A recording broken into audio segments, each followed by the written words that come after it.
விழுதுகள் விழுதுகள் அமைப்பின் கீழ் அறிவே ஆற்றல். வணக்கம் தோழர், எல்லாருக்கும் வணக்கம். வணக்கம் வணக்கம் தோழர், ரொம்ப மகிழ்ச்சி தோழர். விழுதுகள் அமைப்பின் கீழ் அறிவே ஆற்றல் என்ற தலைப்பில் தொடர்ச்சியாக வாரந்தோறும் ஒரு நூல் குறித்து அறிமுகம் அல்லது பேசுவது என்கின்ற வகையில் இளைஞர்கள் எல்லாம் ஒன்றாக சேர்ந்து இந்த நிகழ்ச்சியை நடத்தி வருகிறார்கள். இந்த நிகழ்ச்சியில் வாய்ப்பு கிடைக்கும் பொழுதெல்லாம் நானும் ஒரு சில நூல்களை பற்றி பேசிக்கொண்டிருக்கிறேன் என்பதில் பெருமிதம் கொள்கிறேன்.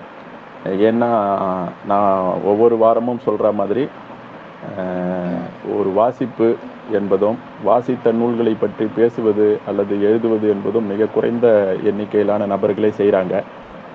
பல பேர் வாசிக்கிறோம், ஆனால் அதுக்கான பதிவை செய்ய முடியாத மனநிலையில் இருக்கிறோம் அப்படின்னு சொல்ல கேட்டிருக்கோம். இன்னும் சிலர் வாசிக்க முடியாத சூழலையே இருக்கிறாங்க அப்படின்றதையும் நம்ம பார்க்குறோம். அந்த இப்படி ஒரு போராட்டமான ஒரு களத்தில் தொடர்ச்சியாக வாரந்தோறும் ஒரு நபரை பேச வைப்பது, அவர் பேசுவதை கேட்பதற்காக ஒரு கூட்டத்தை ஏற்பாடு செய்வது அப்படின்றதெல்லாம் ஒரு நல்ல முன்னெடுப்பாக தான் நான் பார்க்குறேன். அந்த வகையில் நான் விழுதுகள் அறிவே ஆற்றல் குழுவினரை வாழ்த்தி என்னுடைய இந்த வார நிகழ்ச்சிக்கு நான் போகலான்னு நினைக்கிறேன். இந்த நிகழ்ச்சியில் கலந்து கொண்டிருக்கிற தோழர்கள், புத்தக ஆர்வலர்கள், அறிவே ஆற்றல் அமைப்பு சார்ந்த நண்பர்கள், விழுதுகள் அமைப்பு சார்ந்த தோழர்கள் எல்லோரையும் அன்போடு என்னுடைய வணக்கத்தை நான் தெரிவித்துக் கொள்கிறேன். இன்னைக்கு செஞ்சி தமிழனுடைய அஞ்சாங்கல்லு என்கின்ற ஒரு சிறார் தொகுப்பை பற்றி பேசலாம் அப்படின்னு ஒரு தலைப்பை நான் நேற்று முன்தினம் லோகேஷ் கேட்கும்போது சொல்லியிருந்தேன். அவர் 2 வாரமாகவே கூப்பிட்டுட்டு இருந்தார்.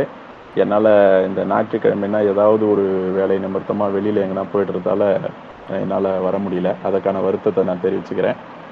இந்த வாரம் அவர் கேட்டிருந்தார், நான் இந்த நூல் குறித்து பேசுகிறேன் அப்படின்னு சொல்லியிருந்தேன். தோழர் எனக்கு ரொம்ப காலமாக தெரியும். நறுமுகை ராதாகிருஷ்ணன் மூலமாக செஞ்சி, குறிஞ்சி வட்டம், நறுமுகை இதழ் என்கின்ற அடிப்படையில் ராதாகிருஷ்ணன், செந்தில் பாலா, செஞ்சி தமிழின் மாதிரியான ஆட்கள், அப்புறம் இந்த பாண்டிச்சேரியில் இருக்கிற தமிழ் சார்ந்த ஒரு அமைப்பு சார்ந்த ஆட்கள், இப்படி ஒரு இலக்கிய அறிமுகம் எங்களுக்கு கல்லூரியில் வருகை விரிவுரையாளராக இணைந்த பொழுது எம்ஏ எம்ஃபில் முடித்த உடனேயே கிடைச்சது. அவங்க மூலமாக நாங்கள் நிறைய வாசிக்க வந்தோம். அந்த காலத்திலிருந்தே செஞ்சி தமிழின் தோழரை எனக்கு தெரியும். அவர் தொடர்ச்சியாக ஏதாவது ஒரு புத்தகங்கள் எழுதி கொண்டே இருப்பார். அந்த புத்தகங்கள் எல்லாமே எனக்கு தந்திருக்காரு. அவருடைய ராக்காச்சி பொம்மையில் தொடங்கியதுன்னு நான் நினைக்கிறேன் அவருடைய கவிதை தொகுப்பு. அதிலிருந்து அவர் எனக்கு அந்த புத்தகங்கள் தருவார். நானுமே அவருடைய நூல்கள் எல்லாமே வாசிச்சிருக்கேன். ஆனால் அவரிடம் எதையும் நான் வாசித்தேன்னு சொல்லலை, எழுதி பதிவாக கொடுக்கல. இப்போ தான் முதல் முறையாக நான் தோழருடைய நூல் குறித்து இப்படி ஒரு காணொளி பதிவில் பேசுகிறேன். ஆனால் அவருடைய நூல்களை வாசித்த அனுபவம் எனக்கு உண்டு. அதற்கான ஒரு வருத்தத்தையும் நான் அவருக்கு தெரிவிச்சுக்கிறேன். இந்த இடத்துல நான் இதை பேசுவதற்கு காரணமும் செஞ்சி தமிழியன் தான். அவர் சமீபத்தில் அவராக வாலண்டரியாக நான் உங்களுக்கு ஒரு புத்தகம் அனுப்ப விரும்புகிறேன், உங்களுடைய முகவரியை அனுப்புங்கன்னு சொல்லி புலனத்தின் வழியாக ஒரு தகவல் அனுப்பியிருந்தார். அந்த நேரம் அவருடைய ஒரு சிறுகதை தொகுப்பு மட்டும் அவர் போட்டிருக்கிறது எனக்கு தெரியும். ரத்த காவு அப்படின்ற ஒரு தொகுப்பை அவர் வெளியிட்டிருக்கிறதா நான் கேள்விப்பட்டிருந்தேன். அந்த புத்தகத்தை அவர் எப்படியும் அனுப்ப போகிறாரு அப்படின்னு நான் நினச்சிக்கிட்டு என்னுடைய பையனுக்கும் ஏதாவது சிறார் பாடல்கள் இருந்தால் நீங்கள் அனுப்பணும் தோழர் அப்படின்னு கேட்டிருந்தேன். நிச்சயமாக அவர் ஒரு சிறார் பாடல்கள் தொகுப்பு போட்டிருக்கிறாரு அப்படின்ற விஷயம் எனக்கு அவ்வளவு தெளிவாக தெரியல. இந்த அட்டைப்படத்தை நான் பார்த்துருக்கேன் வாட்ஸ்அப்லேயோ மற்ற விஷயங்களில். ஆனால் அஞ்சாங்கல்ன்றது ஒரு தொகுப்பு, கவிதை தொகுப்பாக இருக்குமோன்ற மாதிரி ஒரு எண்ணம் எனக்கு இருந்தது. டக்குன்னு தோழர் ஒரு 3 புத்தகங்களை அனுப்பியிருந்தார். அதில் அஞ்சாங்கல் என்கின்ற ஒரு சிறார் பாடல் தொகுப்பும், ரத்தகாவு ரொம்ப முக்கியமான சிறுகதை தொகுப்பு. நான் அது குறித்தும் எழுத வேண்டிய தேவை இருக்குது. இதையும் தாண்டி ஒரு அற்புதமான ஒரு விஷயத்தை அவர் செஞ்சுருக்காரு. ஒரு நாவல் பாருங்க, எவ்வளோ பக்கங்கள் கொண்ட ஒரு நாவல், கிட்டத்தட்ட 480க்கும் மேலான பக்கங்கள். ஊத்தாம்பல்லா என்கின்ற ஒரு தலைப்பில் ஒரு நாவலை அனுப்பியிருந்தார். இது பெரிய வேலை, இதை நான் படிக்கணும் முழுமையாக. இன்னும் நான் அதுக்கிட்ட போகல தோழர், கண்டிப்பாக படிக்கிறேன். இப்போ நான் இந்த நிகழ்வை ஒரு ஒரு ரொம்ப முக்கியமான நிகழ்வாக தான் நான் பார்க்குறேன். சிறார் இலக்கியங்கள், சிறார் பாடல்கள் எழுதுறது, சிறார் பாடல்களை படிக்கிற ஒரு ஆர்வத்தை குழந்தைகள் மத்தியில் ஏற்படுத்துவது, அதுக்கு முதல்ல அந்த குழந்தைகளை பெற்ற பெற்றோர்களோ அல்லது குழந்தைகளுக்கு பாடம் போதிக்கிற ஆசிரியர்களோ அந்த சிறார் இலக்கியங்களை புரிந்து கொள்ள வேண்டிய தேவை இருக்குது அப்படின்ற விஷயத்தெல்லாம் நம்ம இதுக்குள்ளே பேசலாம். அந்த அடிப்படையில் தான் நான் அந்த சிறார் இலக்கியம் பற்றிய நூலை பற்றி அறிமுகம் செய்யலாம். சிறார் இலக்கியத்தை அறிமுகம் செய்து பேசுகிற அளவுக்கு நமக்கு நமக்கு வந்து அந்த அளவுக்கு வயசு சின்னதாக இருக்கா, நம்ம ஒரு சிறாரா அப்படின்ற ஒரு கேள்வி, அல்லது ஒரு கருத்தியல் சார்ந்து பேசிக்கிட்டே இருக்கிற நம்மள மாதிரியான ஆட்கள் இந்த மாதிரியான இலக்கியங்களை எப்போ நாம் பேசணும், இப்போ பேசாமே இருக்கிறோமே, இதுவும் பேச வேண்டிய அவசியம் தானா, இதையெல்லாம் கூட இன்னைக்கு கூட சில பேர் கேட்டாங்க, நீ சிறார் இலக்கியம் பற்றி பேச போறியா அப்படின்னு சொல்லி ஒரு மாதிரி ஒரு நையாண்டியாக கேட்ட மாதிரி இருந்தது. அப்போ நான் அது அப்படி எடுத்துக்கிட்டேன். நான் சிறார் இலக்கியங்கள் என்பதை வந்து நாம் எங்கிருந்து நம்ம பேச வேண்டியது இருக்குது அப்படின்னு சொல்லி, அதனால சிறார் இலக்கியத்தை பற்றிய ஒரு அறிமுகம், அதில் செஞ்சி தமிழினுடைய இந்த நூல் குறித்த ஒரு பங்களிப்பு, அதற்கு பிறகு இன்னைக்கு குழந்தைகள் மத்தியில் எப்படியான இலக்கியங்கள் கொண்டு சேர்க்கப்பட வேண்டிய தேவை இருக்குது, இன்றைய சமூக சூழலில் எவ்வளோ சிக்கல் இருக்குது, ஒரு ஆசிரியர் குழந்தைகளுக்கும் சிறார் ஆசிரியர்களுக்கும் இடையில், ஒரு ஆசிரியர் மாணவர்களுக்கு இடையிலேயும் கூட எடுத்துக்கலாம், ஒரு பெற்றோர்களுக்கும் குழந்தைகளுக்கும் இடையிலேயே கூட எவ்வளோ பெரிய வேறுபாடுலாம் வந்து போயிருக்கு, எவ்வளோ பெரிய இடைவெளிலாம் விழுந்திருக்கு அப்படின்றதெல்லாம் பார்க்கும்போது ரொம்ப அவசியமானதாக இருக்குது. இன்னும் நான் ரொம்ப பெருமிதமாக நினைக்கிற விஷயம் என்னென்னா, நமக்கெல்லாம் கிடைக்காத ஒரு இலக்கியமாக இன்றைக்கி சிறார் இலக்கியங்கள் நிறைய கிடைக்குது. இன்றைக்கி தொடர்ச்சியாக அரசு வந்து புத்தக கண்காட்சி மாவட்டந்தோறும் நடத்திட்டு இருக்கிறாங்க. அந்த மாவட்டங்களில் நான் பார்த்துட்டு இருக்கிறேன். பார்க்கும்போது பார்த்தோம்னா பெருவாரியாக ஒரு 20-25% சிறார்களுக்கான புத்தகங்கள், அவர்களுக்கான உபகரணங்கள், தேவையான விஷயங்கள் வந்து அதிகமாக இருக்குது. அவங்க நம்ம கையை பிடிச்சி கூட்டு போகிறாங்க, நீங்கள் வா இன்றைக்கும் நம்ம அங்கே போகலாம் அப்படின்னு கூட்டும் போகிற ஒரு நிலை வந்திருக்கு. இது ரொம்ப வரவேற்கத்தக்கதாக நான் பார்க்குறேன். ஏன்னா நான் படித்தேன், எங்கள் அப்பாவை நான் அப்படி கூட்டு போகல, எங்கள் அப்பா எனக்கு எந்த ஒரு சிறார் இலக்கியத்தையும் அறிமுகம் செய்தாரா அப்படின்ற நினைவு எனக்கு இல்லை. அன்னைக்கு இல்லைன்னு கூட சொல்லலாம். அந்த அளவுக்கு இன்னைக்கு இருக்கிற மாதிரியான ஒரு சிறார் இலக்கியம் சார்ந்த விழிப்புணர்வு, அவ்வளவு கதைகள், நூல்கள், பாடல்கள் அதெல்லாம் இருக்கான்னா இல்லை அப்படின்ற ஒரு விஷயமும் நான் உணர்றேன்.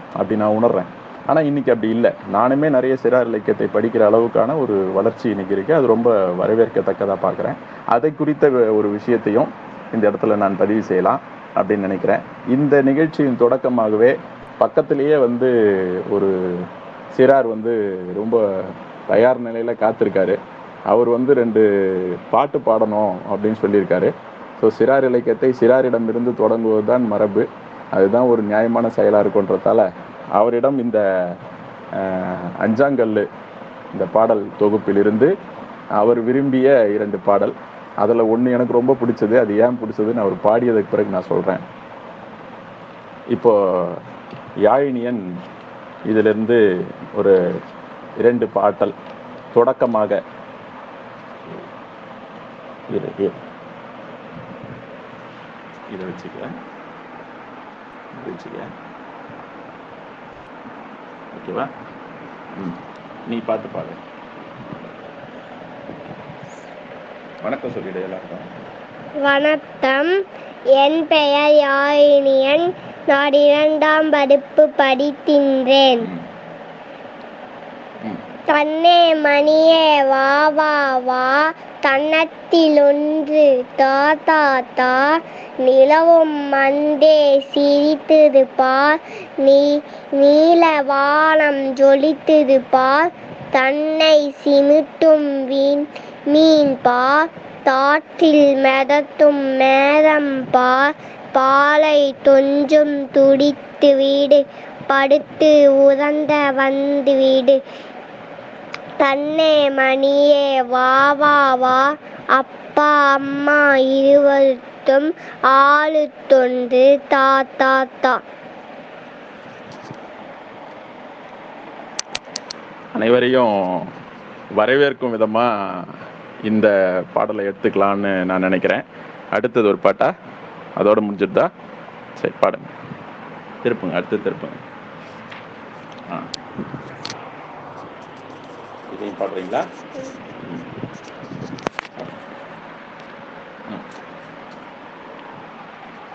மியாவ் மியாவ் பூனைத்துட்டி, மினுமினுத்தும் பூனைத்துட்டி, தழுப்பு நீர பூனைத்துட்டி, தாளை சுத்தும் பூனைத்துட்டி, பாலை தண்டால் வருதுது, பானை சந்தில் ஒதுங்குது, பார்த்த எலியை விரட்டுது, பதுந்தி பதுந்தி பிடித்தது, வீட்டை சுற்றி சுற்றியே வீறு நடை போடுது, நாயை தண்டால் சீருது, நன்மை தண்டால் சினுந்துடு, செல்ல பூனை நடத்துது, மெல்ல மெல்ல நடத்துது, புலியை போல பார்த்துது, ஆசையாக பிடித்த போனா அன்பு இல்லாம பூருது. ஆசையாக பிடிக்க போனா அன்பு இல்லாம பூருது. நன்றி சொல்லிடு. நன்றி.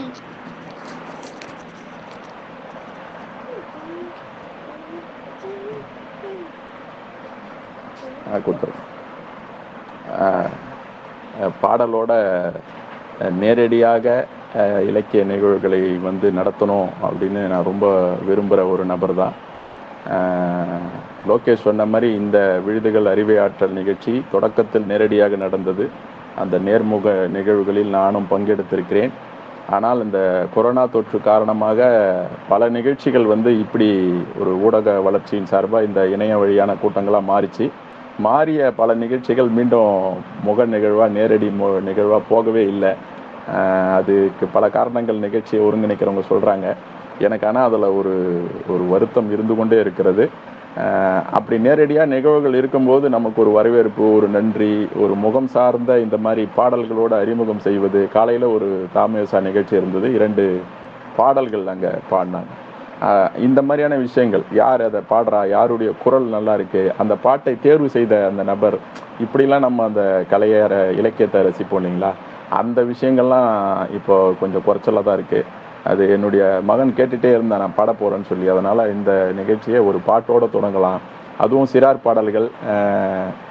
அவனுக்காக தான் அந்த புத்தகத்தை நான் வர வச்சுருந்தேன், அவன் படிச்சிருந்தான். இன்றைக்கி நம்ம பேசணும் அப்படின்ற ஒரு காரணத்துக்காக நான் இதை முழுமையாக படித்தேன். ரொம்ப நன்றி. இந்த புத்தகத்தை பற்றி ஒரு சின்ன அறிமுகம். இந்த புத்தகத்தின் ஆசிரியர் செஞ்சி தமிழன். அவரை பற்றி ஒரு அறிமுகத்தை நான் பின்னாடி சொல்கிறேன். இந்த புத்தகம் விதைநல் பதிப்பகம் என்கின்ற தோழருடைய பதிப்பகத்திலேயே வெளியிடப்பட்டிருக்கிறது. 80 பக்கங்களை கொண்டிருக்கிறது. 100 ரூபாய் இதில் குறிப்பிடப்பட்டிருக்கிறது. இதில் இருக்கக்கூடிய தலைப்புகள் 63 தலைப்புகளில் பாடல்கள் இதில் பதியப்பட்டிருக்கிறது. அனைத்து பாடலையும் செஞ்சி தமிழனையன் அவருடைய இந்த தொகுப்புக்காக எழுதியது என்று சொல்வதற்கில்லை. அவர் தொடர்ச்சியாகவே கவிதைகள், புதுக்கவிதைகள், அதாவது அவருடைய கவிதைகளை புதுக்கவிதைகள் என்கின்ற ஒரு வட்டத்துக்குள் நாம் அரைக்கிவிட முடியாது. அவர் ஒரு வட்டாரம் சார்ந்த சொற்களை பயன்படுத்தி ஒரு வட்டார வழக்கு சார்ந்த கவிதைகளை வந்து எழுதியிருக்காரு. ஐக்கூ கவிதைகள் எழுதியிருக்காரு.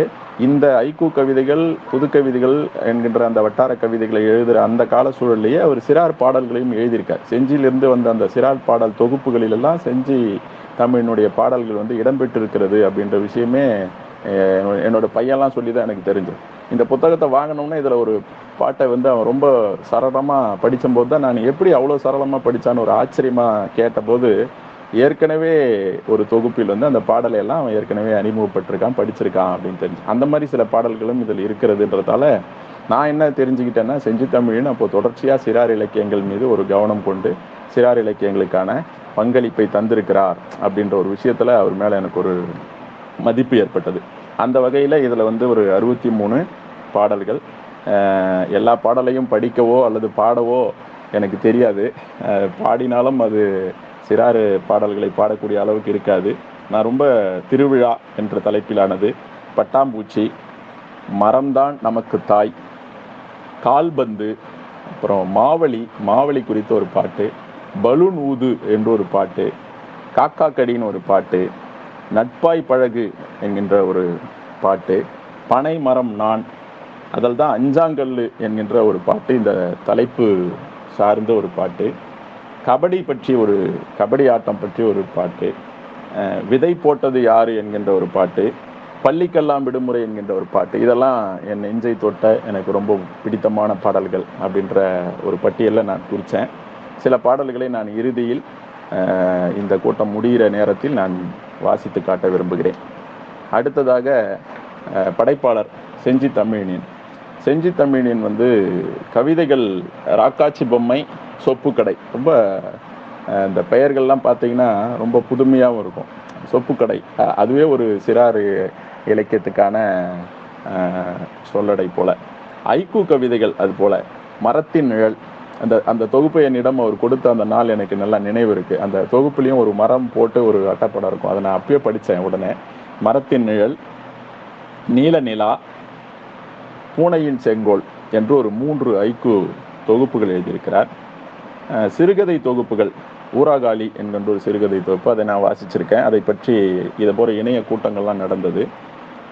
மொடாக்குடியன் என்று ஒரு சிறுகதை தொகுப்பு, அந்த தொகுப்பை நான் வாசித்ததாக எனக்கு நினைவில்லை. என்னிடம் தொகுப்பு இருப்பதாகவும் நினைவில்லை, மன்னிக்கணும். இரத்தகாவு என்ற இப்போ சமீபத்தில் ஒரு தொகுப்பை வந்து சிறுகதை தொகுப்பை வெளியிட்டிருக்கிறார். இந்த தொகுப்பு இப்போது பேசும் பொருளாக இருக்கிறது. இதை பற்றிய நிகழ்ச்சிகள் தொடர்ச்சியாக நடந்து வருகிறது. சமீபத்தில் நாவல் ஒன்றையும் அவர் எழுதியிருக்கிறார். இப்படி அவருடைய இலக்கிய பங்களிப்பு ரொம்ப முக்கியமானதாக இருக்குது. அதன்றி விவேகானந்தன் என்கின்ற இயற்பெயரை கொண்ட அவர் ஒரு பொறியியலாளராக, கட்டிட பொறியியலாளராக பணியாற்றுகிறார். அரசு நிதி உதவியோடு ஒரு பள்ளியை நடத்தி வருகிறார். அவர் சட்டம் படித்தவர் என்பதெல்லாம் ஒரு கூடுதல் சிறப்பு. இவ்வளவு பொறுப்புகள் மிக்க ஒரு நபர் சிறார் இலக்கியங்களையும் ஐக்கூ கவிதைகளையும் எழுதுகிறார் என்றால் அதுதான் அதனுடைய தேவை, அதுக்கான அவசியம் அப்படின்றத நம்ம புரிஞ்சுக்க வேண்டியது. அதுக்காக நான் இந்த விஷயத்தை இந்த இடத்துல சொல்கிறேன். அடுத்ததாக சிறார் இலக்கியம். சிறார் இலக்கியங்கள் என்பதை நாம் எப்படி இந்த குழந்தைகளுக்கான இலக்கியங்கள் அப்படின்றத பார்க்கலாம். இப்போ தோழருடைய புத்தகத்தில் கூட அறிமுகத்தில் நான் பார்த்தேன், அவர் ஒரு பட்டியல் தரார். சிறார் இலக்கியங்களுக்கான ஒரு வரலாறு என்கின்ற அடிப்படையில் மரபு, சிறார் இலக்கிய மரபு என்ற ஒரு பட்டியலாக கவிமணி தேசிய விநாயகம் பிள்ளை தொடங்கி பாரதியார், பாரதிதாசன், பூவண்ணன், அழவள்ளியப்பா, கோவிந்தன், செல்ல கணபதி, உதயசங்கர், தமிழ்நெஞ்சன், கன்னிக்கோவில் ராஜா, மு முருகேஷ், ஜீவிதன், கூவா தமிழ்மொழி, விஜயலட்சுமி என ஒரு நீண்ட ஒரு பட்டியல். கிட்டத்தட்ட இலக்கியம், கவிதை, மரபு கவிதைன்ற ஒரு வரலாறுல இருந்து அவர் தொட்டோம்னா எல்லாரையுமே குறிப்பிட்டார். அந்த வரிசையில் இவருடைய புத்தகத்தை நாம் இப்போ பார்க்குறோம். இதற்கும் முன்னாடி சிறார் இலக்கியங்கள் பற்றிய வரலாறு இருக்கு. சிறார் இலக்கிய வரலாறை பேசும்போதெல்லாம் நாம் வந்து கவிமணி தேசிய விநாயகம் பிள்ளையிலிருந்தே தொடங்குகிறோம் என்கின்ற ஒரு விஷயத்தை நான் தொடர்ச்சியாக பார்க்குறேன். ஆனால் அந்த சிறார் இலக்கியத்தினுடைய தொடக்கம் என்பது வந்து எங்கிருந்து ஆரம்பிக்கிறதுனா, ஒரு கல்விக்கான போராட்டம் இந்த சமூகத்தில் நடந்திருக்கு. ஒரு படிக்க வேண்டிய தேவை அப்படின்ற ஒரு விஷயமே இன்னைக்கு படிப்பே தேவையான்ற அளவுக்கு இன்னைக்கு கல்வி வந்து அவ்வளோ பெரிய வியாபார பொருளாகிடுச்சு. இன்னைக்கு மும்மொழி பற்றிய சண்டையெல்லாம் நம்ம போட்டுட்டு இருக்கிற பட்சத்தில் இன்னைக்கு சிபிஎஸ்சி அப்புறம் வந்து கார்ப்பரேட்டு கையில் அந்த கல்வி நிறுவனங்கள் போனதுக்கு பிறகு நான் அந்த கேள்வி எழுப்புறேன், படிக்க வேண்டிய தேவையோ, படிச்சே ஆகணுமா, அப்படி என்ன இருக்கு அப்படின்ற மாதிரியான அளவுக்கு. ஆனால் இந்த படிப்பு இல்லாமல் 2 விஷயத்துக்கு இங்கே பெரிய போராட்டம் நடந்ததை நம்ம தொடர்ச்சியாக பார்க்குறோம்.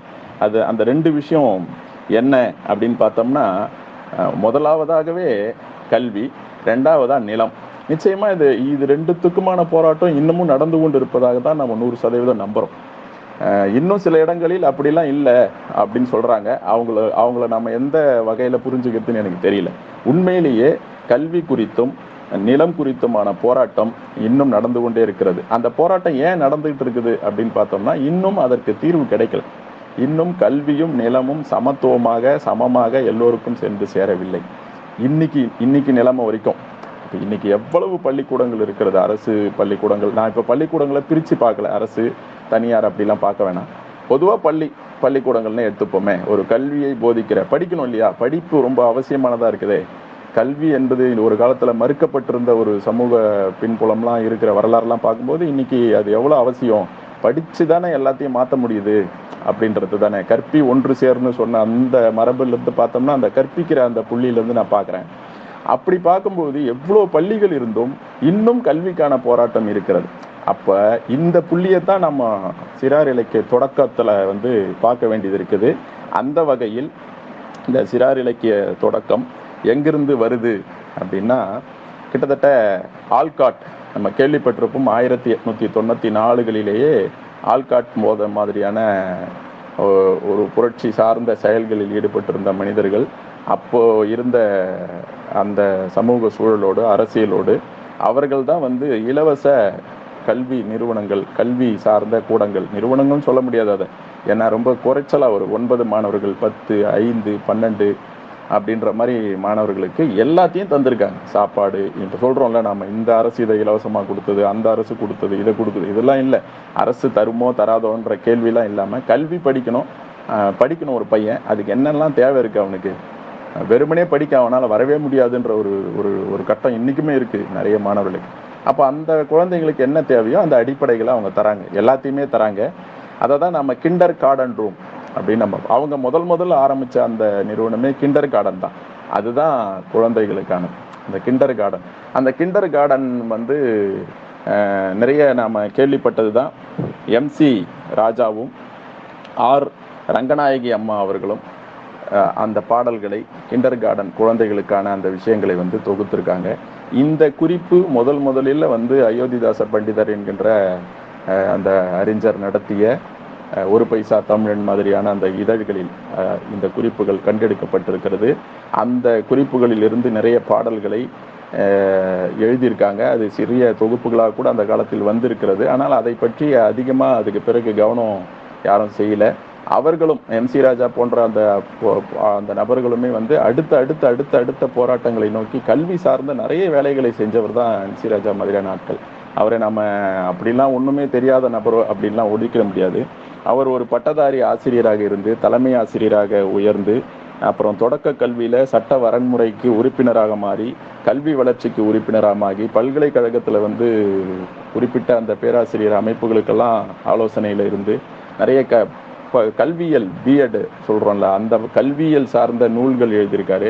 இப்படிலாம் பல வேலைகளை பல இடங்களில் வந்து இடஒதுக்கீடு தொடர்பான போராட்டங்கள், அப்புறம் வந்து மாணவர்கள் சார்ந்த போராட்டங்கள், மாணவர்களுக்கு தங்குவதற்கான விடுதி சார்ந்த முன்னெடுப்புகள், இப்படி எக்கச்சக்கமான வேலைகளை வந்து செஞ்ச ஒரு நபராகத்தான் நாம் வந்து அவரை பார்க்குறோம். எம்சி ராஜா அவர்களை, மயிலை சின்னத்தம்பி ராஜா. இவர் எழுதியிருக்கிற பாடல்கள் ரொம்ப அற்புதமான பாடல்களாக இருந்திருக்கு. இந்த பாடல்கள் எல்லாம் தொடக்கத்தில் என் காதில் கூட விழுந்திருக்கிறது. எங்கள் வீட்டில், எங்கள் ஊரில், நான் ஆரணி திருவண்ணாமலை மாவட்டம் சேவூர் பக்கத்தில் இருக்கிற குன்னத்தூர் என்கின்ற ஊரில் பிறந்தவன் தான். அங்கே தான் நான் 8, 9 வரைக்குமே விடலை பிள்ளையாக சுற்றிட்டு இருக்கிறேன். அப்போ எங்கள் அம்மா சுத்தமாக எழுத படிக்க தெரியாத ஒரு கைநாட்டு. எங்கள் அம்மாவினுடைய அம்மா படிக்காதவர். அவர்கள் அவர்கள் பாட கேட்ட பாடல்கள் என்பது ரொம்ப ஆச்சரியமாக இருந்தது. இந்த தொகுப்பை வந்து ஒரு தொகுப்பு ஒன்று, ஒரு பைசா தமிழன், எனக்கு ரொம்ப நெருங்கிய ஒரு தோழர் வந்து ஏ பாலாஜி, அவர் வந்து இதை செய்யாறில் வெளியிட்டார் 2015. அவர் ஒரு நூலை நூலகத்தில் தேடிக்கொண்டிருக்கும்போது இந்த பாடல்கள் கிடைத்தது என்று ஒரு பதிப்பு செய்யலான்னு சொல்லி வெளியிட்டார். இந்த புத்தகத்தை நான் ஏற்கனவே படிச்சிருக்கேன். இன்னைக்கு இந்த புத்தகம் மீண்டும் படிக்க வேண்டிய தேவையை செஞ்சி தமிழனுடைய இந்த சிறார் இலக்கியம் எனக்கு ஏற்படுத்தியது. இதுதான் நான் ஒரு இலக்கியத்தை பார்க்குற பார்வை.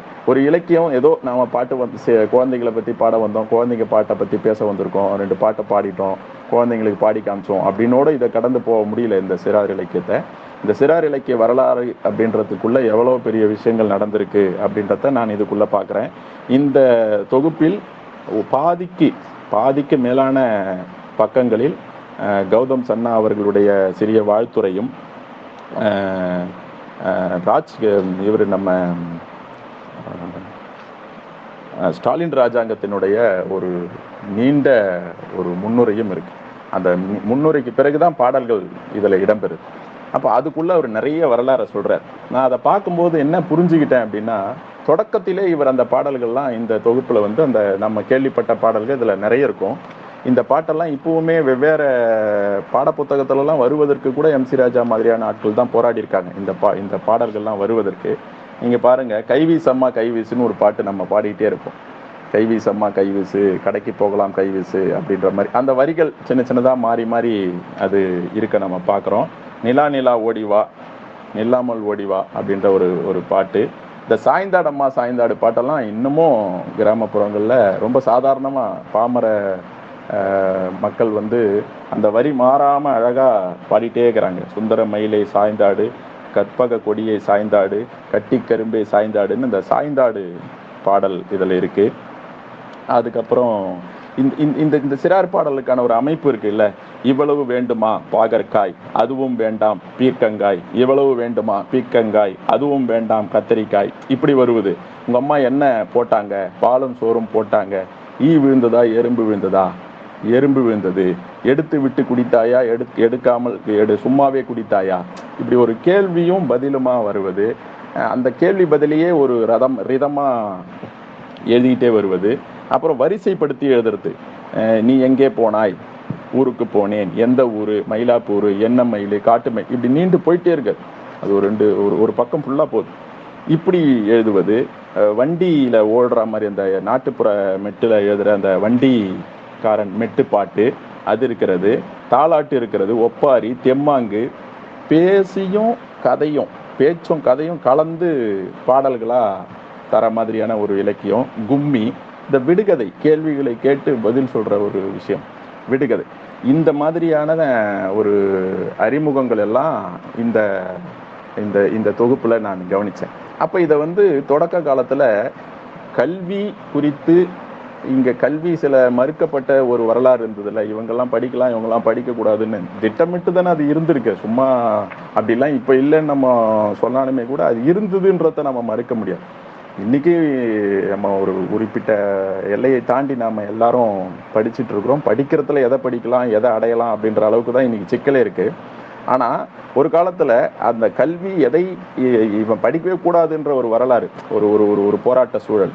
அந்த போராட்ட சூழலில் கல்வியினுடைய அவசியத்தை புரிந்து கொண்டு இந்த பயல்களை எப்படியாவது படிக்க வைக்கணும் அப்படின்ற ஒரு ஒரு ஒரு பெரிய எண்ணத்தோட வந்தவங்க தான் இங்க முன்னாடி இருந்த நம்ம ஆட்கள் எல்லாம்.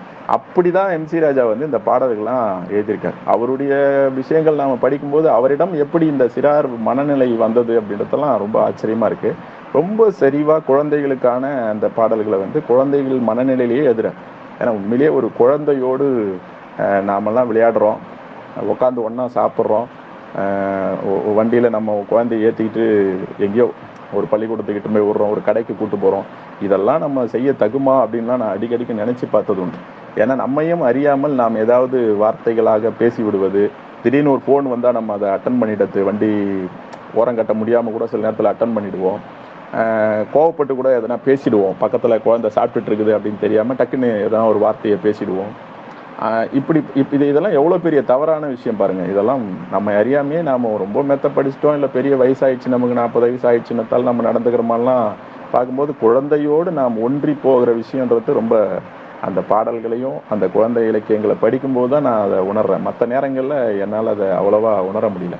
அப்படி இருக்கிற போது இவர்கள் இதை செய்திருக்கிறார்கள். இந்த விஷயங்கள் கூட பின்னாடி வந்து இருட்டடிப்பு செய்யப்பட்டிருக்குது. நிறைய விஷயங்கள் அதை யாரும் அதை எடுத்து பேசலை அப்படின்னும் போது இதுவுமே கல்விக்கான ஒரு இருட்டடிப்பாக தான் நான் எடுத்துக்கிறேன். இது MC ராஜா பேரை சொல்லக்கூடாது அப்படின்லாம் இல்லை. யாருக்கும் அப்படி அப்படி அப்படி இருப்பாங்களா, அப்படி இருப்பார்களே. ஆனால் அதனுடைய உள்நோக்கம் என்னவா இருக்கும் அப்படின்னா, இப்போ வள்ளுவரை பற்றிலாம் இங்கே நம்ம பேச வேண்டியிருக்குல்ல. ரொம்ப குறிப்பாக நான் குழந்தை இலக்கியங்களை படிக்கும் போதெல்லாம் வள்ளுவரை பற்றி பேசணும்னு நான் நினைக்கிறேன். ஏன்னா குழந்தைகளுக்கு திருக்குறளை வந்து மனனம் செய்ய சொல்லி தருகிற ஒரு பயிற்சி இருக்குது பார்த்தீங்களா, அதை எல்லா பள்ளிக்கூடத்துலேயும் ரொம்ப மெனக்கெட்டு செய்கிறாங்க. அது ஒரு குழந்தை இயல்பாக படித்தா அது வரவேற்கத்தக்கது. நம்ம குறளுக்கு எதிரானவர்கள், வள்ளுவருக்கு எதிரானவர்கள் இந்த தமிழ் சமூகத்தில் அப்படி இருக்கவே முடியாது. நான் தமிழ் படித்தவன், அந்த அடிப்படையில் சொல்கிறேன். ரொம்ப அற்புதமான ஒரு விஷயம் அது. அவர் சொன்ன அந்த 1.25 அடிக்குள்ள இருக்கிற அந்த ஆழமான அந்த கருத்துக்களை குழந்தையிடம் நாம் செலுத்த முடியாத பட்சத்தில் நாம் இந்த குறள் 1.25 அடியில் அவர் எழுதிட்டாருன்றதால நம்ம அதை மனப்பாடம் பண்ண வைக்கிறோம்.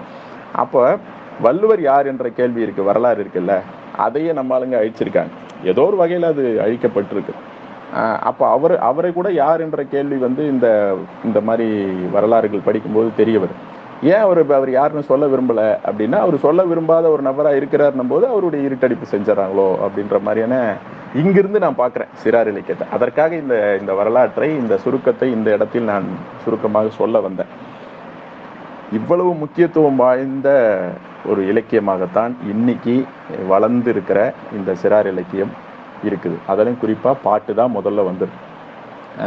அது ரொம்ப குறிப்பிட்டு சொல்ல வேண்டியது. பாட்டு என்பதை வந்து நம்ம சாதாரணமாக எடுத்துட முடியாது.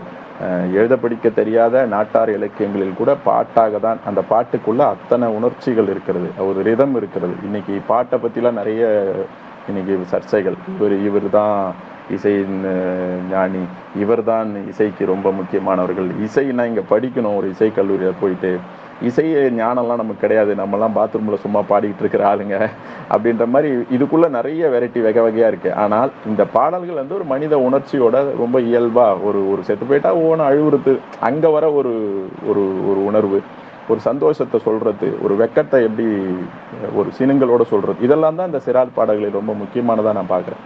குறிப்பாக சிறார் பாடல்களில் தான் அது அதிகமாக இருக்கிறது என்பதையும் நான் இந்த இடத்துல பதிவு செய்ய விரும்புகிறேன். அந்த வகையில் ஒரு இலக்கிய வரலாறு, ஒரு கவிதை வரலாறு, கதை, நாடகம், நாவல், இப்படி மிக முக்கியமான இலக்கிய வரலாறுகளை பேசுகிற போது சிறார் இலக்கியங்களும் அதில் எந்த வகையிலையும் குறைந்ததில்லை என்பதை நான் கொஞ்சம் கொஞ்சமாக புரிந்து கொண்டதை தான் இந்த இடத்தில் நான் பதிவு செய்து கொண்டிருப்பதாக நான் நம்புகிறேன். அந்த வகையில் இன்னைக்கு அஞ்சாங்கல்லு என்கின்ற ஒரு சிறார். இதில் இன்னொரு விஷயம் சொல்ல வேண்டியிருக்கு. ஏன்னா பாட்டுக்குள்ளே போயிட்டோம்னா நம்ம பாட்டு தான் படிக்க முடியும். அதுக்கு வந்து பெருசாக பொழிப்புரையெல்லாம் சொல்லக்கூடிய வேலையோ அல்லது அது செய்ய வேண்டிய தன்மையோ நமக்கு கிடையாது. அந்த வகையில் இன்னைக்கு இருக்கிற குழந்தைகள், அவர்கள் கையில் நாம் தந்திருக்கிற அந்த உலகம், இந்த இணைய உலகமாகட்டும், அந்த கைபேசி ஆகட்டும், அல்லது அவர்கள் காலையிலேருந்து சாயங்காலம் வரைக்கும் பார்க்குற விஷயம் இருக்குல்ல, தொலைக்காட்சியில் வரக்கூடிய விஷயங்கள், செய்திகள். இப்போ கூட ஒரு செய்தி பார்த்தேன். விழுப்புரம் மாவட்டத்தில் ஒரு ஆசிரியர் ஒரு மாணவனை அடிச்சிருக்காரு, தாக்கியிருக்காரு. அந்த காட்சியை பார்த்தா இங்கிருந்து இது வரைக்குமே அந்த பையனுக்கு தையல் போட்டிருக்கான். என்ன அரசியல் நமக்கு தெரியாது. ஒரு மாணவனை ஆசிரியர் அடிக்கலாமா, அடிக்கக்கூடாதா அப்படின்றதெல்லாம் அந்த நேரத்தில் அந்த ஆசிரியர் முடிவு செய்ய வேண்டியது. அந்த பையன் செய்கிற சேட்டையை பொறுத்து அந்த கண்டிப்பு ரொம்ப அவசியமானதுன்னு தான் எல்லா பெற்றோர்களும் ஒத்துக்கிறாங்க. ஆனால் இப்படி தாக்குகிற மாதிரியான விஷயங்கள் இருக்கும்போது அது சாதாரணமாக ஒரு ஆசிரியர் மாணவரை அடித்ததாக இல்லை, அதற்குள் ஒரு பெரிய அரசியல் இருப்பது என்பதை நான் புரிந்து கொள்ளும். இது ஒரு விவாதமாலாம் பேசுறதெல்லாம் நடக்குது இன்னைக்கு. மாணவரை அடிக்கலாமா, அடிக்கக்கூடாதா, அடிக்காம எப்படி அவனை வந்து ஒழுக்கமாக வச்சுக்கிட்டு. இப்போ ஒழுக்கத்துக்கும் அடிக்கிறதுன்றது என்ன, அது எப்படி நம்ம பார்க்கறது? அது அன்பால் செய்கிற ஒரு கண்டிப்புன்னு பார்க்கறதா, இல்லை அதிகாரத்தினுடைய ஒரு ஒரு பெரிய செயலாக நம்ம பார்க்கறதா அப்படின்னு இருக்கு. இப்போ இதெல்லாம் பார்க்கும்போது அரசு ஒட்டுமொத்தமாக அதை தவிர்க்க சொல்லிட்டாங்க. யாருமே எந்த பயிலையும் கை வைக்காத, தொடாத. அப்படி இருக்கும்போது கூட இப்படி நடக்குது என்பது தான் ஏதோ ஒரு அரசியலை நமக்கு புரிய வைக்குது. அப்போ இந்த மாணவர்கள் ஏன் அப்படியான அரசியலுக்குள்ளே சிக்கிக்கிறாங்கன்னா, நாம தான் அது காரணம்னு நினைக்கிறேன். சமூகத்தில் பார்க்குற விஷயம், அவன் பார்க்குற செய்தியில் பார்க்குற தகவல்கள், அவன் பார்க்குற அந்த சீரியல், நம்ம பண்ணுறது எல்லாமே குழந்தைய பாதிக்குது. நாம் செய்கிற ஒவ்வொரு விஷயமும் குழந்தைய பாதிக்குது. நாம் சாப்பிட்ற உணவு பாதிக்கிறது, நாம் நடந்து கொள்கிற செயல்முறைகள் பாதிக்கிறது, நாம் பேசுகிற விஷயம், நம்முடைய நண்பர்கள் நம்மை பாதிக்கிறார்களோ இல்லையோ நம்முடைய குழந்தைகளை பாதிப்பார்கள். இப்படி தான் அந்த உளவியலாக பார்க்கும்போது நிறைய விஷயங்கள். அப்போ எதையுமே நம்ம குழந்தைகள் மேலே சாடிட்டு அவன் ரொம்ப சேட்டை பண்ணுறான், அவன் ரொம்ப கலாட்டா பண்ணுறானே, அவனை இன்றைக்கி இருக்கிற பசங்களை பார்த்துருக்கீங்களா நீங்களே, எங்கேயோ உட்காந்துக்கிட்டு வீட்டில் பேசிகிட்டு இருக்காதீங்க அப்படின்னு அரசு பள்ளியில் இருக்கிற ஆசிரியர்களெல்லாம் ரொம்ப குமுறுவாங்க. இங்கே வந்து பார்த்தீங்கன்னா தெரியும். நானும் அதை உணர்றேன். நானும் ஒரு ஆசிரியரின் மகன். என் அப்பா என்னை நிறையவே கண்டித்திருக்கிறார். அந்த கண்டிப்பின் கீழே தான் நான் இன்னைக்கு பேசுகிறேன், நிற்கிறேன் அப்படின்றத நான் உணர்றேன். அப்போ கண்டிப்பு ரொம்ப அவசியம். அந்த கண்டிப்பை இன்னைக்கு இருக்கிற சமூக சூழலோடு, இன்னைக்கு இருக்கிற அரசியல் பின்புலத்தோடு, இன்னைக்கு இருக்கிற வன்மங்கள் சார்ந்து, அரசியல் சர்ச்சைகள் சார்ந்து, ஒரு சினிமா இன்னைக்கு ரொம்ப மோசமான விஷயமா மாறி இருக்கு, அரசியல் ரொம்ப கெட்டு போயிருக்கு, கலை இலக்கியங்கள் சார்ந்த விஷயங்கள்லாம் கூட இன்னைக்கு வெவ்வேறு மாதிரியான தளம் நோக்கிலாம் போயிட்டு இருக்குது. அப்படின்னும் போதெல்லாம் இந்த இடத்திலிருந்து நாம் குழந்தைகளை எப்படி கண்டிப்பது என்றால், அதற்குத்தான் இந்த மாதிரியான பாடல்களும் இலக்கியங்களும் கதைகளும் இன்னைக்கு நிறைய கிடைச்சிருக்குதோ அப்படின்னு நான் நினைக்கிறேன். அதனால் அதை நோக்கி அவர்களை, அதனால தான் நான் என்ன சொல்கிறேன்னா, சிறார் இலக்கியங்கள் இருக்கும்போது அவருக்கு குழந்தை பாடல்களை படிக்க கொடுங்கள், குழந்தை கதைகளை படிக்க சொல்லுங்கள். படக்கதைகள் நிறைய வருது, அதை படிக்க சொல்லுங்கள், அவனை பாட சொல்லுங்கள், அவனை எழுத சொல்லுங்கள், விளையாட சொல்லுங்கள். அவனிடம் இப்போது திருக்குறளை மனனம் செய்ய தேவை என்ன இருக்கிறது என்ற கேள்வியை நான் அங்கிருந்து தான் எடுத்துக்கிறேன். அவன் திருக்குறளை படிக்கவே கூடாது, அவருக்கு அந்த அப்படி இல்லை. எல்லா பாடப்புத்தகத்துலேயும் திருக்குறள் இருக்குது, அவன் விரும்பி அதை படிக்கட்டும். அந்த விருப்பத்தோடு அவன் அதுக்கிட்ட போனோன்னா, அந்த விருப்பத்தை நாம் ஏற்படுத்த வேண்டிய வேலையை எங்கிருந்து செய்யணும் அப்படின்னா, இந்த அஞ்சாங்கல்லு மாதிரியான பாடல்களில் இருந்து தான் செய்ய வேண்டும். இந்த வரலாறைத்தான் MC ராஜா சொன்ன அந்த பாடல்கள், அவர் எழுதின அந்த பாடல்கள் நமக்கு உணர்த்தது. இந்த இடத்துல இருந்துக்கிட்டு நான் வந்து அஞ்சாங்கல்லு அப்படின்ற இந்த தொகுப்பை பார்க்குறேன். ரொம்ப மகிழ்ச்சியான ஒரு நேரம்தான். மாலை நேரம், ஞாயிற்றுக்கிழமை விடுமுறை. இந்த தொகுப்பில் வந்து சில இந்த மாதிரி சிறார் இலக்கியங்கள் நான் இப்போ சமீபத்தில் படிக்கும்போது நான் நினைக்கிற ஒரு விஷயம் என்ன அப்படின்றதையும் நான் இந்த இடத்துல பதிவு பண்ணுறேன். சில கதைகள் படிக்கிறேன். குழந்தைகள் படிக்கும்போது நான் பார்க்குறேன், சில பேருக்கு நான் புத்தகங்கள் வாங்கி கொடுத்து படிக்க சொல்லுவேன். என் பையன் கூட எழுத்த கூட்டி படிப்பான். சில இடங்கள் வந்து சந்தேகங்கள் கேட்பாங்க, இந்த வார்த்தை என்ன அப்படின்னு கேட்பாங்க. அந்த வார்த்தை கொஞ்சம் சாதாரணமாக எழுத்து கூட்டி படிக்க முடியாத மாதிரி வார்த்தையாக இருக்கிறது. அது ஒரு சமஸ்கிருத வார்த்தை எழுத்து போட்டதாக இருக்கலாம், அல்லது கொஞ்சம் நீளமான வார்த்தையாக இருக்கலாம். கொஞ்சம் அந்த வார்த்தைகள் எல்லாம் சிறார் இலக்கியத்தில் இல்லாத அளவுக்கு பார்த்து கொள்ள வேண்டும் அப்படின்னு நான் நினைப்பேன். அப்போ நான் அதை கவனிப்பேன். இது யார் எழுதின பாட்டு, இது யார் எழுதின கதை. அப்போ இவர்கிட்ட இன்னும் அந்த சிறார் இலக்கியத்துக்கான அந்த மொழி நடையில் இன்னும் கொஞ்சம் ஒரு எளிமையாக எழுதியிருக்கலாம்ல அப்படின்னு நான் நினைப்பேன். அந்த மாதிரி பெரும்பாலும் கதைகளில் நான் அதை உணர்ந்தது உண்டு. பாடலில் அதை என்னால் அவ்வளவா உணர முடியல. குறிப்பிட்டு சொல்ல இதில் அது போல் எனக்கு பெருசாக எதுவும் குறைபாடாக தெரியல.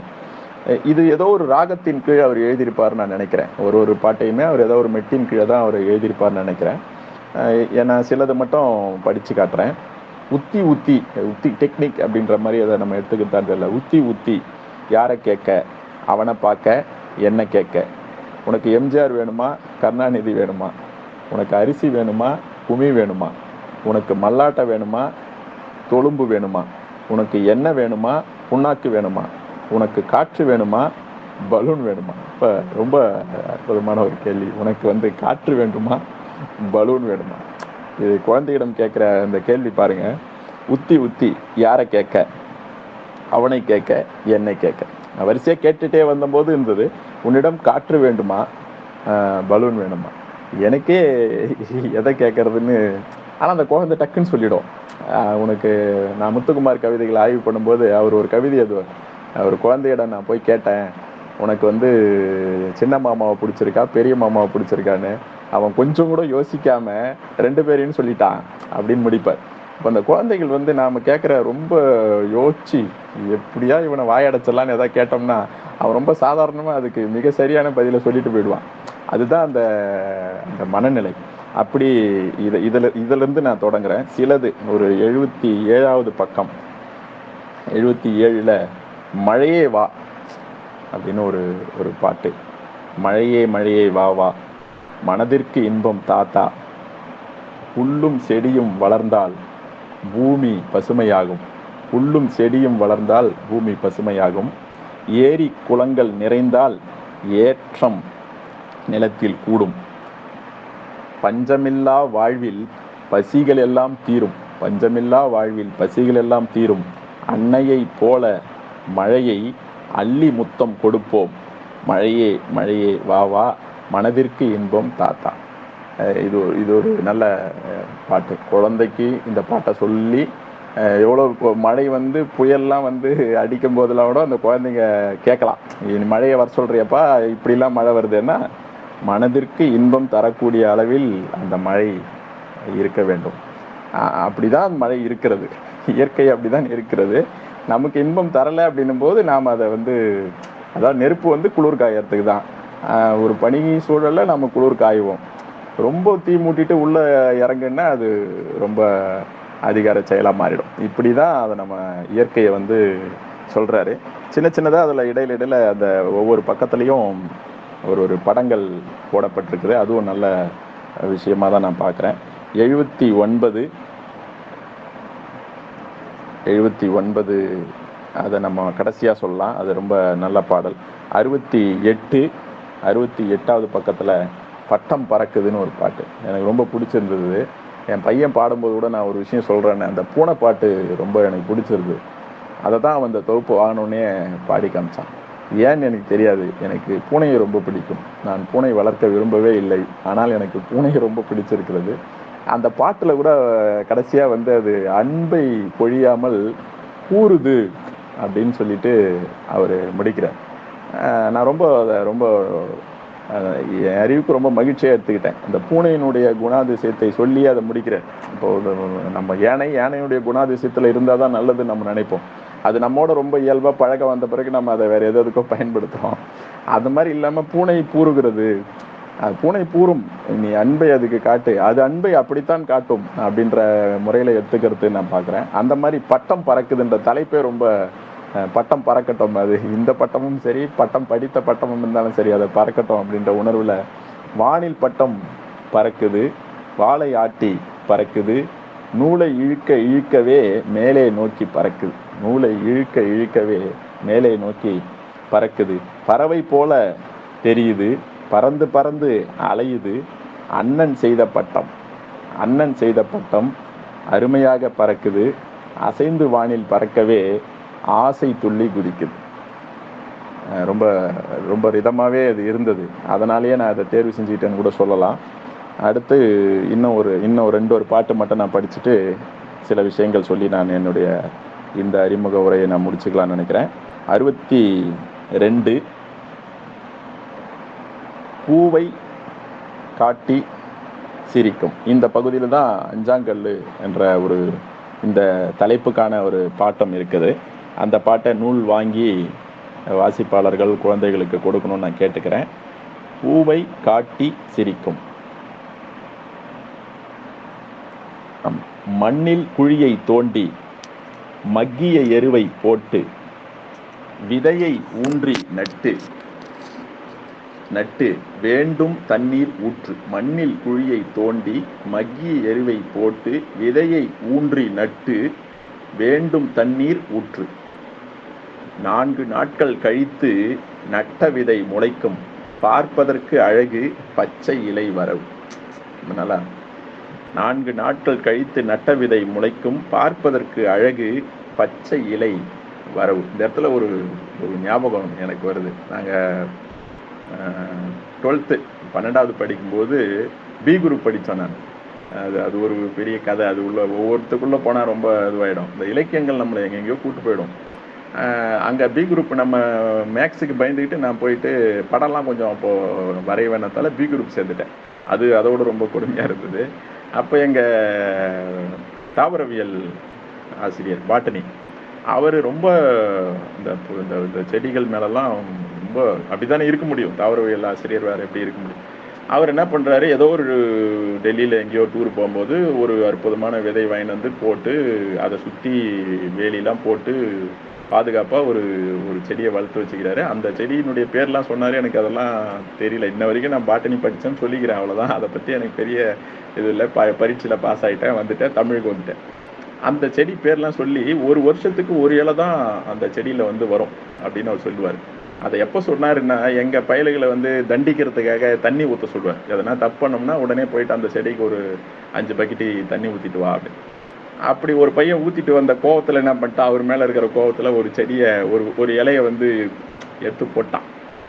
அதுக்கு அவர் பட்ட கோபம், அவனை அடித்த அந்த அடி வந்து, இந்த மனுஷன் ஏன் இவ்வளோ கோவப்பட்டாரு அப்படின்னு நாங்கள் பார்க்கும்போது தான் அந்த விஷயத்த அவர் சொன்னார். இந்த செடி எவ்வளோ முக்கியமானது தெரியுமாடா, அது எங்கேருந்து எடுத்துன்னு வந்து வச்சுருக்கேன், அதில் நீ வந்து விளையாட்டாக ஒரு இலையை பறிச்சிட்ட, ஒரு வருஷம் வந்து அந்த இலை பச்சை இலை வரவு அப்படின்ற அந்த வார்த்தையை படிக்கும்போது எனக்கு அந்த ஞாபகம் வந்தது. அந்த ஒரு இலையை பறிக்கும்போது அதனுடைய உணர்வு தெரிஞ்ச, அதனுடைய வரலாறு உண்மை தெரிஞ்ச ஒரு மனிதன் எவ்வளவு கொதிச்சு போனான் அப்படின்னு சொல்லி. அதுபோல் வேலி சுற்றி கட்ட வெட்கை காற்றை தடுக்கும், பூவை காட்டி சிரிக்கும், புவியில் மனம் பரப்பும், மேலும் அன்பு செய்ய பிச்சிக்காயை கட்டும், தாயை போல் கனியை தந்து உனக்கு ஊட்டும், தாயை போல் கனியை தந்து உனக்கு ஊட்டும். நிறைய பாடல்களில் அந்த தாய்மை உணர்வு, அந்த தாய் என்ற வார்த்தையெல்லாம் கூட சரியாக தோழர் எழுதியிருக்காருன்னு தான் நான் நினைக்கிறேன். 55 ஒரு படிக்கும்போது சில பக்கங்களை மட்டும் குறித்து வச்சேன். குரங்கு கூட்டம் வருகிறது. இதுவும் அனுபவமாக நான் குழந்தையாகவே மாறுற மாதிரியான பாட்டை தான் நான் படிச்சுட்டு இருக்கிறேன். எனக்கு ஒரு சோளிங்கர் தான் எங்கள் துணைவியாருடைய ஊர், மாமியார் ஊர். அந்த ஊரை சொன்னாலே உங்களுக்கு தெரியும், அந்த குரங்குகளுடைய அட்டகாசம் ரொம்ப அதிகமாக இருக்கும். அந்த உணர்வோடு இது ஒன்றிச்சு. பைகள் எல்லாம் பத்திரம், பைகள் எல்லாம் பத்திரம், பாதுகாப்பாய் வையுங்கள். குரங்கு கூட்டம் வருகுது, குறும்பு செய்ய போகுது. விரட்ட கொம்பு எடுக்கையில் வேகம் எடுத்து ஓடுது.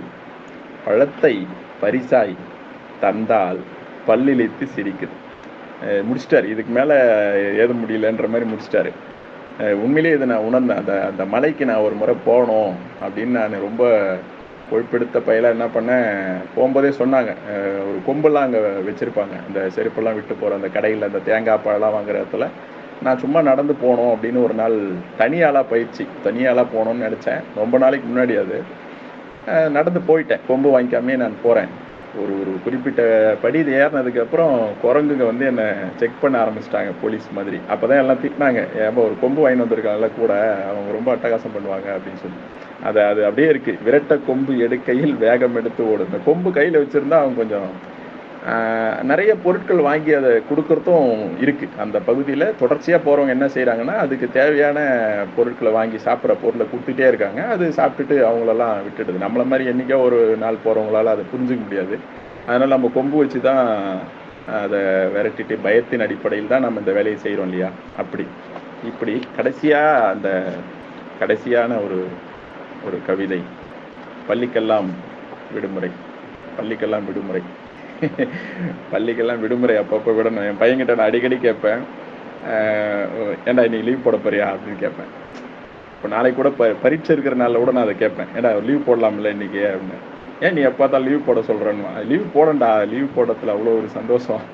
அதுவும் கரெக்டாக பள்ளி இருக்கிற அன்னைக்கு லீவ் போடுறது. நான்லாம் வந்து அரசு பள்ளியில் 9வது வரைக்கும் படிக்கும்போதெல்லாம் பள்ளிக்கூடத்துக்கே போக மாட்டாங்க. நான் பையத்துன்னு போவேன், எங்கேயாவது ஜாலியாக விளையாடிட்டு அந்த பள்ளி விடுற நேரம் பசங்க வருவாங்கல்ல, அந்த யூனிஃபார்ம்லாம் அதுக்கு ஒரு அடையாளம். அந்த சட்டை பேண்ட்டை போட்டு அந்த பசங்க வரத்தை பார்த்தா அந்த நேரத்துக்கு வீட்டுக்கு போயிடுவேன். இப்படிலாம் நான் நிறைய செஞ்சுருக்கேன். சில நேரங்கள் மாட்டியிருக்கேன், பல நேரங்களில் மாட்டதே இல்லை, தெரியாது, யாரும் அதை கவனிக்கவே மாட்டாங்க. அன்றைக்கி அப்படி தான் இருந்தது பள்ளிக்கு பையன் போனால் வந்தான். அவன் இன்றைக்கி பையன் பின்னாடியே தான் நம்ம கவனிச்சுட்டு இருக்கோம். அவன் என்ன செய்கிறான், அவன் போகிறான் வரான், எழுதுறான், படிக்கிறானா, இத்தை செய்கிறானா. அந்த கிளாஸ் இப்போ வேறு லீவ் விட போகிறாங்க பாருங்கள். வெக்கேஷன் லீவில் போட்டு அவனை அங்கே சொல்லி இங்கே சொல்லி இதை செய்ய அதை எல்லாத்தையுமே சொல்கிறாங்க. ரொம்ப ஆச்சரியம். என் பையன் என்னடான்னா, என் பையன் வந்து மியூசிக் கிளாஸ் போகிறான், என் பையன் வந்து டிராயிங் கிளாஸ் போகிறான், அவனை டான்ஸ் கிளாஸ் போகிறான், அவன் விளையாடுறான், அப்புறம் யோகாவில் இருக்கிறான், அவன் கராத்தாவில் இருக்கிறான், சிலம்பத்தில் இருக்கிறான். இதெல்லாம் தாண்டி ஒருத்தன் வந்து எம்பிபிஎஸ்ஸாகவும் ஆகணும், என்ஜினியராகவும் ஆகணும், அந்த கிளாஸில் ஃபஸ்ட்டும் வரணும், ஆண்டு விழான்னு வேறு. நேற்று கூட பார்த்தேன் காஞ்சியில் ஒரு பக்கம் வந்துட்டே இருந்தால் ஒரு பெரிய கூட்டம். என்னடான்னு பார்த்தா அது ஏதோ ஒரு சின்ன பள்ளி, ஒரு ரோட்டில் மேடையை போட்டு ஒரு ஆண்டு விழா டகடகான்னு ஆடிட்டு இருந்தேன். இதுலேயும் அவன் இருக்கணும்.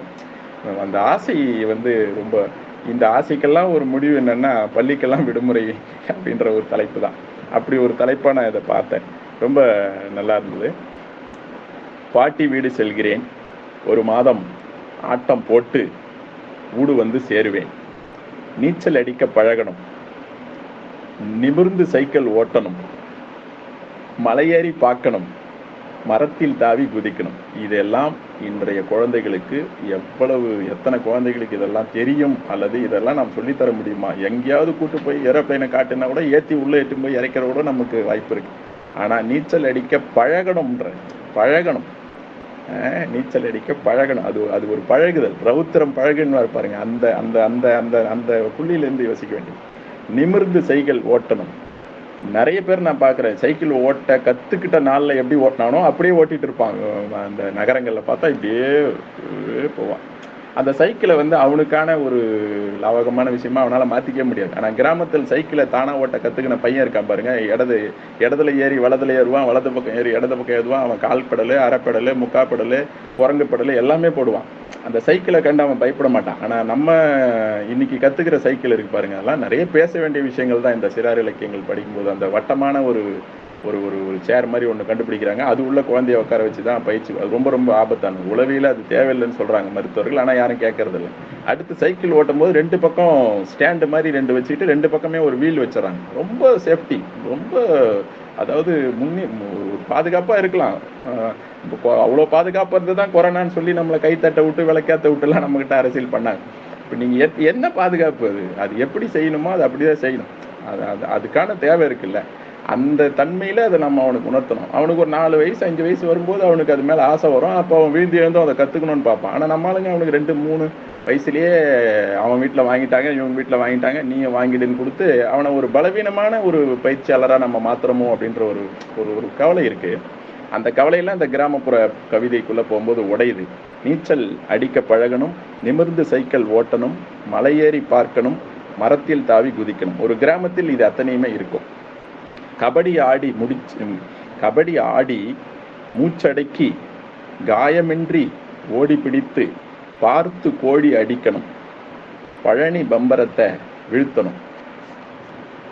இப்படியே போகுது நிறைய. மாங்காவோடு உப்பு காரம் மல்லாட்டையும் பிடுங்கி தின்னணும், பச்சை கவுறு நுமுறு மூட்டி ஊதி பனங்கா வெட்டி தின்னணும், நாட்டுக்கோழி குழம்பு வாசம் நாக்கில் எச்சில் ஊறுமே, விறகடுப்பில் வெந்த சோறு வீட்டில் மனம் பரப்புமே, நாடகங்கள் போட்டு தினமும் நடித்து விடுவோம் திண்ணையில், கதைகளெல்லாம் சொல்லி கேட்டு கருத்தை வைப்போம் நெஞ்சினில், ஆடு மாடு கழனி கொல்லி அலைந்து திரிந்து சுற்றுவோம், நாள் போனதே தெரியல, நாளைக்கு ஊருக்கு கிளம்புவோம், அடுத்த வருடம் வரும் வரையில் ஆற்றை கொஞ்சம் பார்த்துக்கோ, அதில் 4 மீனை விட்டு அதன் வளத்தை சேர்த்துக்கோ. இதுவும் ரொம்ப நல்ல டச். இதுதான் இந்த தொகுப்பினுடைய கடைசியான ஒரு வரியாக இருக்குது. அடுத்த வருடம் வர வரைக்கும் ஆற்றை பார்த்துக்கோ. எப்படி பார்த்துக்கிறதுன்னு தான் தெரியல தோட. ஆற்றை நாங்கள் அதை நீங்களும் பார்த்துருப்பீங்க. நாம் பார்த்த அந்த ஆறுகள் இன்று பார்க்க முடியாத ஆறுகளாக இருக்கும்போது நம்ம யார்கிட்ட இதை சொல்லிட்டு போகிறதுன்னு தெரியல. நீங்கள் ஒரு பாட்டின் வழியாக அடுத்த தலைமுறைக்கு சொல்லுவதாக நான் எடுத்துக்கிறேன். அதில் 4 மீனை விட்டு அதன் வளத்தை கொஞ்சம் சேர்த்துக்க.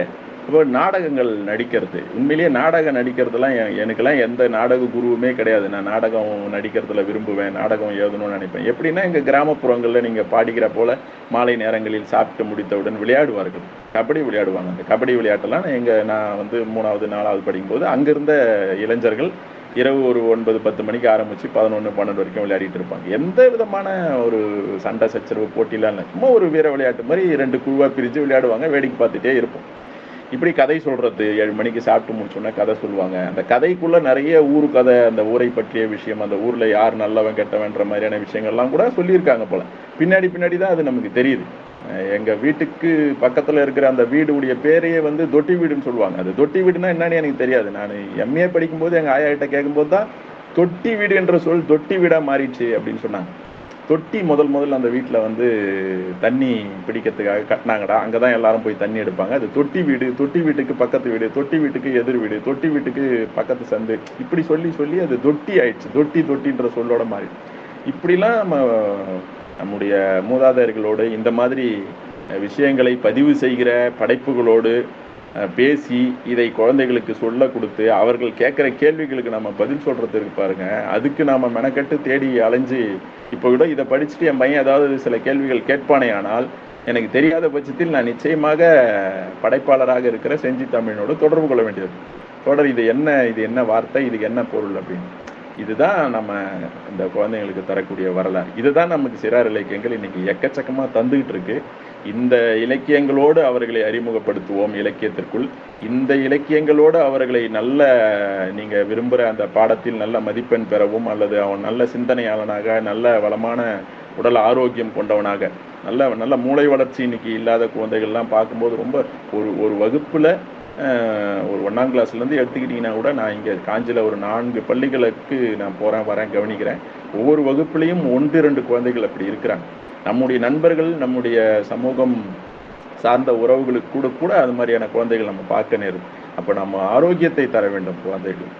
அதை எப்படி தர முடியும் அப்படின்னா, நல்ல இலக்கியங்களே தரணும், நாம் அதுவாக மாறணும். நல்ல உணவு விஷயங்கள் நாம் முதல்ல அது மாறணும். நாம் எதுவாக நம்ம எதிர்காலம் வரணும்னு நினைக்கிறோமோ கொஞ்சம் நாம் இப்படி மாறினா தானே நம்ம அடுத்த தலைமுறை உருவாக்க முடியும். சும்மா பாடமாவோ போதிக்கிற விஷயமாவோ அது இருக்கக்கூடாது அப்படின்ற வகையில் எனக்கு இந்த சிறார் இலக்கியங்கள் மீது சமீப காலத்தில் மிகப்பெரிய ஆர்வமும் ஈடுபாடும் இருக்குது.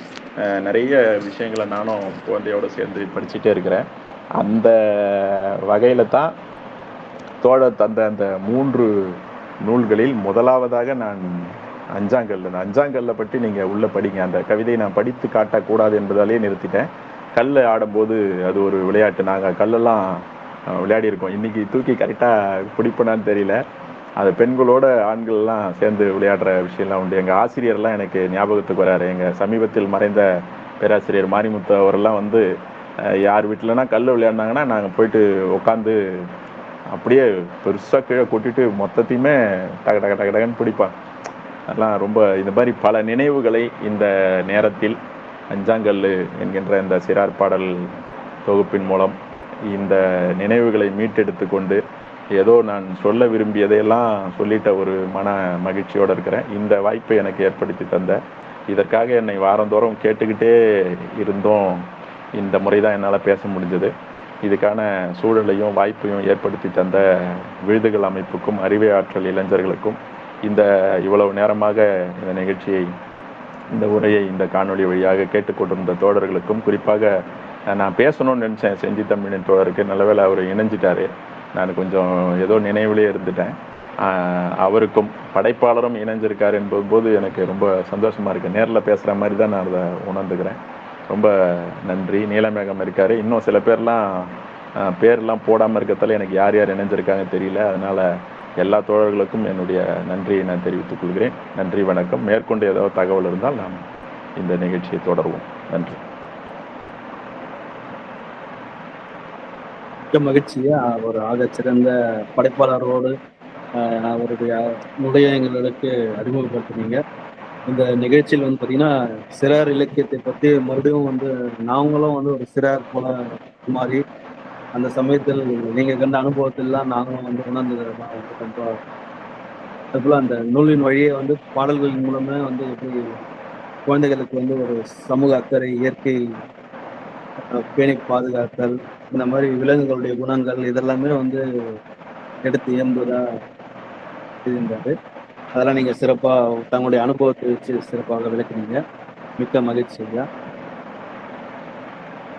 பங்கேற்பாளர்கள் தங்களது கருத்துக்களை பகிரலாம்.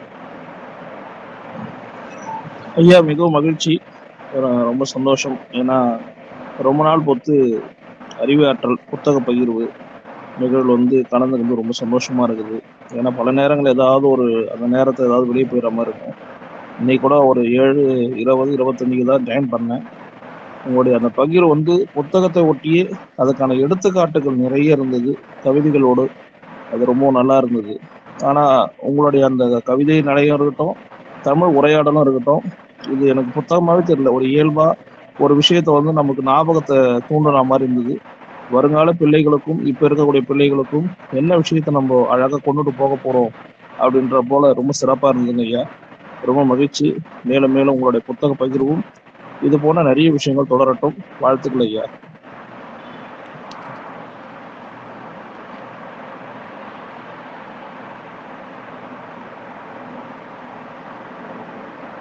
ஐயாவுடைய கவிதை ரொம்ப கடைசி கவிதை ரொம்ப சிறப்பாக சொல்லியிருந்தாரு. பழைய காலத்தில் ஒரு 60 முன்னாடி நிகழ்ச்சி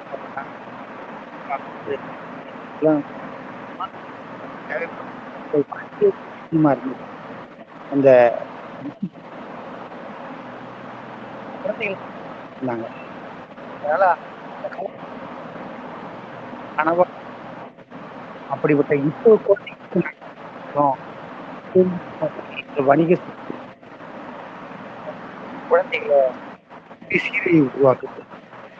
இந்த குழந்தைகள் வளர்க்க இந்த குழந்தைகளுக்கெல்லாம் பயன்படுது. குழந்தைகளை இன்னைக்கு அவர்களுக்கு தான் குழந்தைத்தன்மை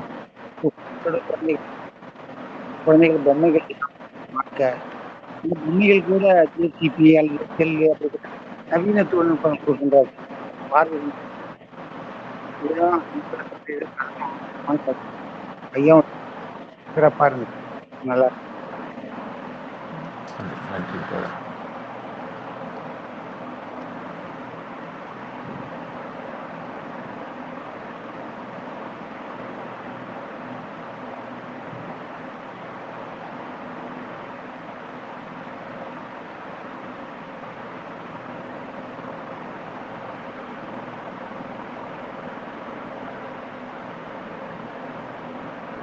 அடுத்து பங்கேற்பாளர்கள் தங்களது கருத்துக்களை அன்மியூட் செய்து பதிவிடலாம். இல்லை என்றால் உரை பெட்டியிலையும் கமெண்ட் பாக்ஸ்லையும் வந்து தங்களது கருத்துக்களை பதிவிடலாம்.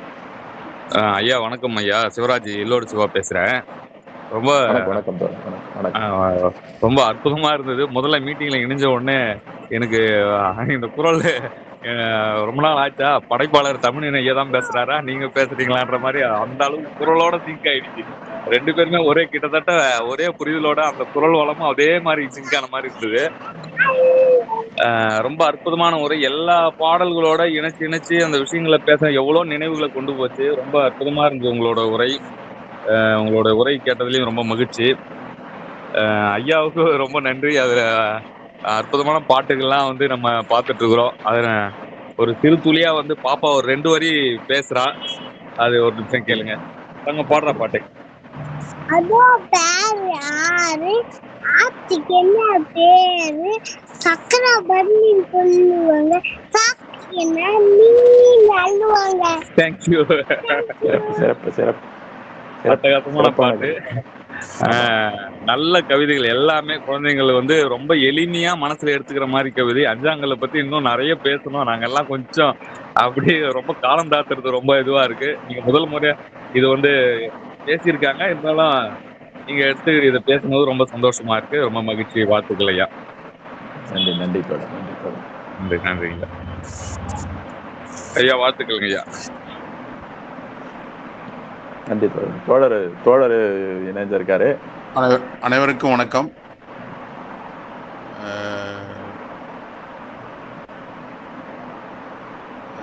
ஐயாவோட உரை வந்து ஒரு நல்ல ஒரு ஆற்றலுக்கான உரை. அதாவது அதுக்கு இன்னும் வந்து கேட்டுட்டே 1 மணி நேரம் பேசியிருக்காரு.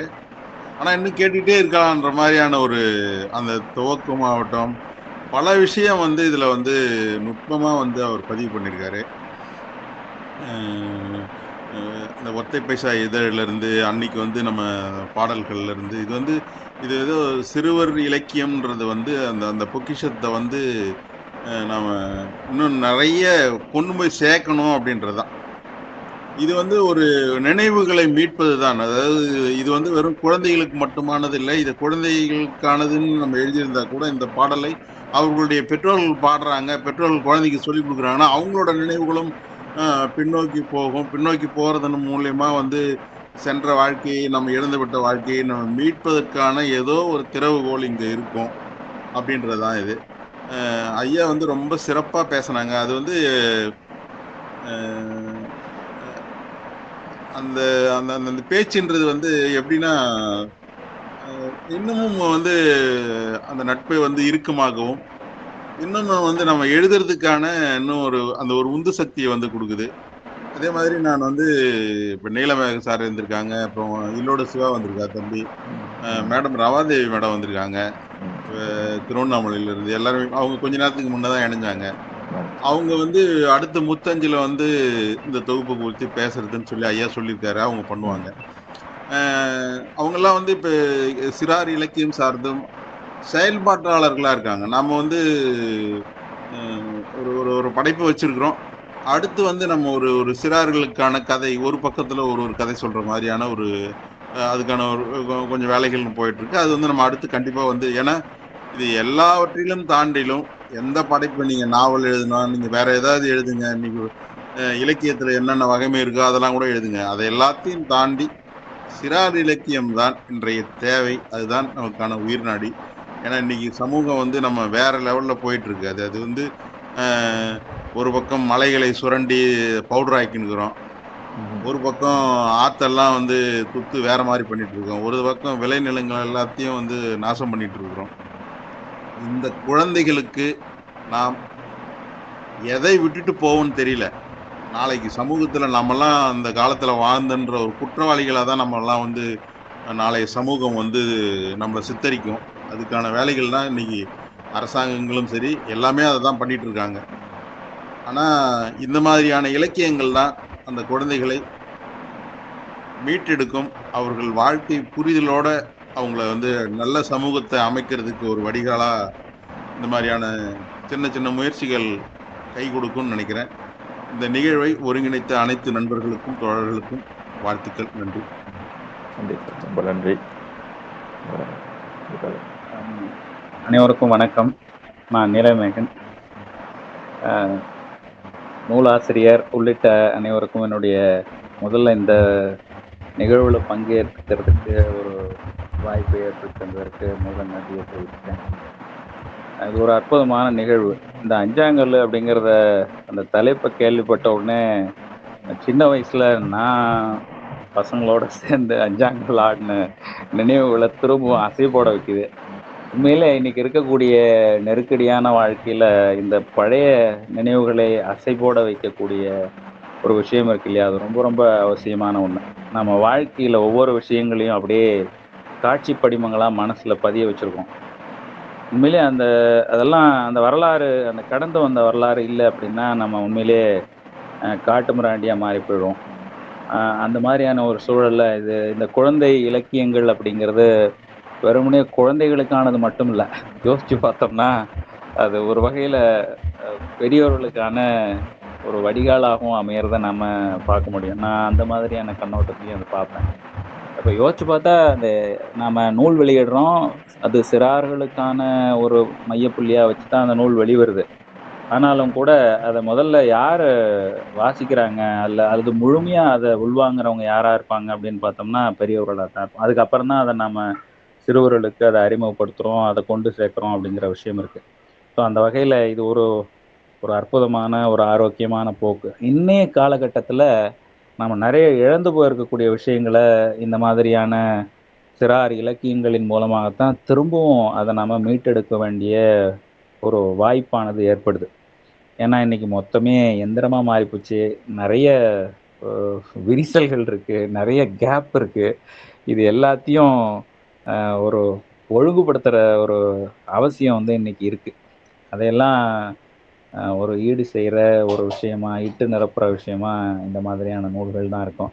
அதற்காக நூலாசிரியர் செஞ்சி தமிழனியன் ஐயா அவர்களுக்கும் என்னுடைய மனமார்ந்த நன்றிகளை தெரிவிச்சுக்கிறேன். ஏன்னா இன்னைக்கு நூல் எழுதுறது அப்படிங்கிறதே ஒரு குறைவான ஒரு போக்காக போயிடுச்சு. அந்த மாதிரி சூழல்ல குழந்தைகளை மையமிட்டு இன்னைக்கு இது அவசியமானது அப்படிங்கிற அந்த நோக்கத்தோட தன்னுடைய படைப்புகளினுடைய சிறார்களையும் மையமாக வைத்துக்கொண்டு இயங்கி வருகிற அவருக்கு என்னுடைய நன்றிகளை தெரிவிச்சுக்கிறேன்.